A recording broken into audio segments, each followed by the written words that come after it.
Bismillahirrahmanirrahim. Assalamualaikum warahmatullahi wabarakatuh. Berjumpa lagi dengan kami Guru Berbagi. Pada kesempatan kali ini kami akan menjelaskan materi tentang listrik statis. Nah, pada materi ini ada beberapa subbab bagian yang akan kita bahas. Namun pada video kali ini yang akan kita bahas adalah tentang muatan listrik. Namun sebelum masuk ke materi muatan listrik, ada baiknya kita pahami terlebih dahulu kompetensi dasar dari materi berikut ini. Untuk 3.4, menjelaskan konsep listrik statis dan gejalanya dalam kehidupan sehari-hari termasuk kelistrikan pada sistem saraf dan hewan yang mengandung listrik. Sedangkan 4.4-nya menyajikan hasil pengamatan tentang gejala listrik statis dalam kehidupan sehari-hari. Selanjutnya, ini tentang peta konsepnya. Nah, ada listrik statis. Jadi mempelajari tentang apa saja. Yang pertama, muatan listrik. Yang kedua, hukum Coulomb. Yang ketiga, medan listrik. Dan yang keempat adalah beda potensial. Sedangkan penerapannya adalah dalam kehidupan sehari-hari. Yang pertama pada sel saraf manusia ataupun hewan. Kemudian hewan penghasil listrik. Dan yang terakhir adalah teknologi listrik di lingkungan sehari-hari. Nah, ini adalah peta konsep yang akan kita pelajari pada bab 3 tentang listrik statis. Untuk selanjutnya, sebelum kita memahami materi ini lebih lanjut, alangkah baiknya kita pahami dulu pengertian listrik statis. Jadi listrik statis itu apa? Ini penjelasannya. Listrik statis adalah listrik yang diam untuk sementara pada suatu benda. Orang yang pertama yang melakukan percobaan tentang listrik statis adalah Thales of Miletus.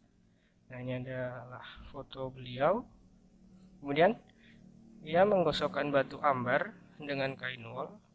Kemudian ia dekatkan ke bulu ayam. Ternyata bulu ayam terbang dan menempel pada batu ambar. Beberapa saat kemudian jatuh lagi. Contoh simpelnya atau contoh yang bisa kita lakukan adalah coba kita gosokkan penggaris atau sisir di rambut kita, kemudian kita dekatkan dengan kertas. Nah, nantinya kertas tersebut pasti akan menempel pada penggaris tersebut, gitu ya. Nah, kemudian, ini yang akan kita bahas lebih lanjut adalah tentang muatan listrik. Nah, jadi di sini ada atom dengan kemudian ada yang mengelilingi inti atom disebut dengan elektron. Nah, pertama benda bermuatan listrik. Nah, yang di tengah-tengah itu adalah inti atom. Kemudian yang berkeliling itu adalah disebut dengan kulit atom. Selanjutnya, bagian-bagian itu apa saja, gitu kan? Nah, yang pertama itu ada proton, dia muatannya positif. Kemudian ada neutron, muatannya netral. Dan yang keliling warna biru adalah elektron, muatannya negatif. Nah, selanjutnya muatan listrik. Masih muatan listrik, benda bermuatan listrik. Nah, atom merupakan partikel terkecil penyusun suatu unsur yang masih memiliki sifat unsur tersebut.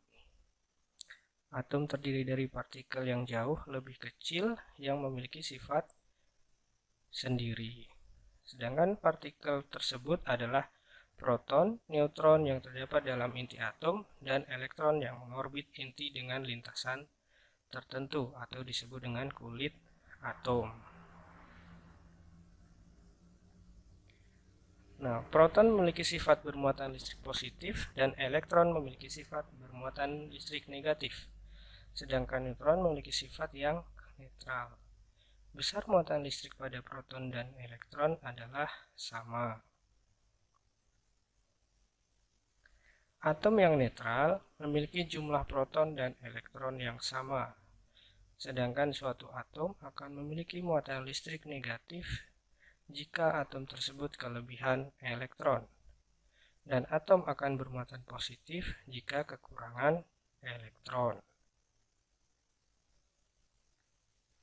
Atom yang netral memiliki jumlah proton dan elektron yang sama.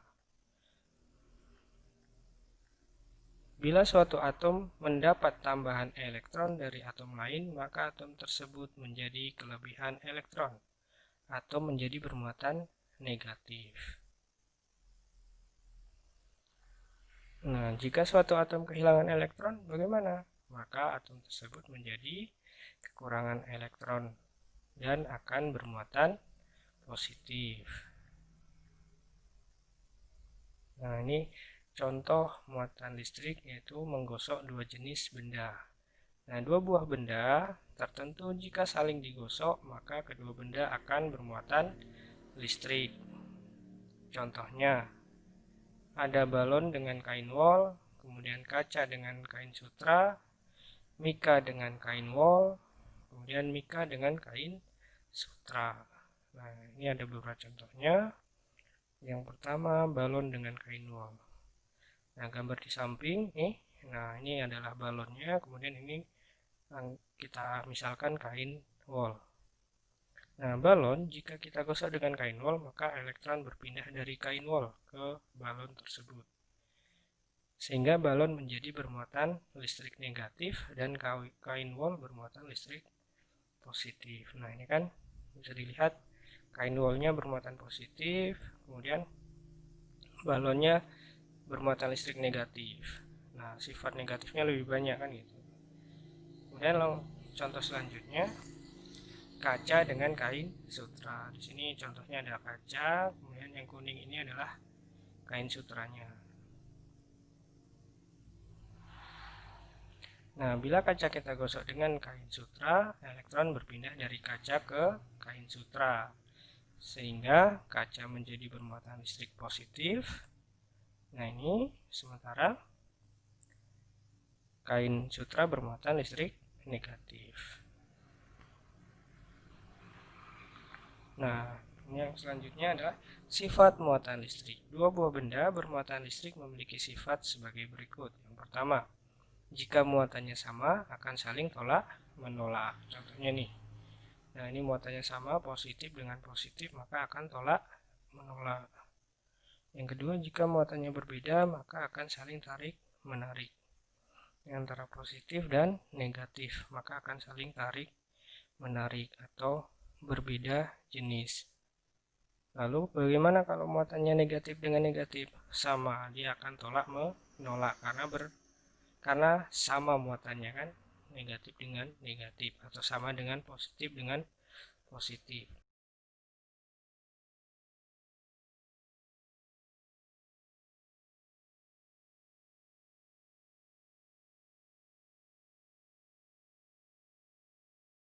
Nah, untuk selanjutnya adalah benda netral, maka akan selalu ditarik oleh benda bermuatan listrik. Nah, demikianlah adalah sifat muatan dari listrik. Diingat ya, jika positif dengan positif maka akan tolak menolak. Dan jika negatif dengan negatif juga sama, akan tolak menolak. Berbeda halnya dengan positif dan negatif akan saling tarik menarik. Untuk materi selanjutnya yang akan kita bahas adalah tentang hukum Coulomb. Nah, ini adalah beliau yang menemukan hukum Coulomb. Jadi bagaimana hukum Coulomb tersebut nanti akan kita simak pada video selanjutnya. Nah, jika video ini sangat bermanfaat, silahkan like, comment, share, and subscribe. Jika ada kekurangan dan kesalahan, kami mohon maaf. Kami akhiri. Wassalamualaikum warahmatullahi wabarakatuh. Salam guru berbagi.